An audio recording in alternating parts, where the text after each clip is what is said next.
சீய கரப்பு தூளை சீண்டி பார்க்க யாரும் இல்ல. இப்ப சாம்பு போட்டு குடிக்காட்டி சம்சாரத்துக்கு மூடு வல்ல. குளவி இப்ப அசந்து போச்சுங்க. அடங்கு புறாணி உரளு சுத்துற காலம் ஆச்சுங்க. மஞ்சள மணக்க பூசி மலர்ந்த முகத்தை காணல. இப்ப கண்ட கண்ட களிம்ப பூசி கொப்பளம் பாரு சைக்கிள்ல. அம்மி அரைச்சு அழுத்து போச்சுங்க. இப்ப மிக்சி ஏட்ட அடம் பிடிக்கிற காலம் ஆச்சுங்க. பேரம்பேத்தி எடுத்த கிளவி பேரனவழி பூசுது. உசுறு முடிக்க வயசு கிளவி சபரி முடிய கட்டுது. தாய் பாசம் அருதுதானுங்க. இப்ப தாய் பாசமே டப்பா பால்ல ஊட்டல் ஆச்சுங்க. நம்ம பாட்டி வயக்காட்டு நடும்போது நடுவு பாட்டுல கூட உடையாண்டி வட்டி ஓரத்தினே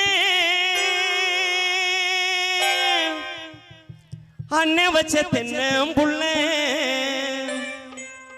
அண்ணம் புள்ள வாடி நானு அம்மாடி அம்மாடி தென்னம் புள்ள வாடலாமா அம்மாடி அம்மாடி.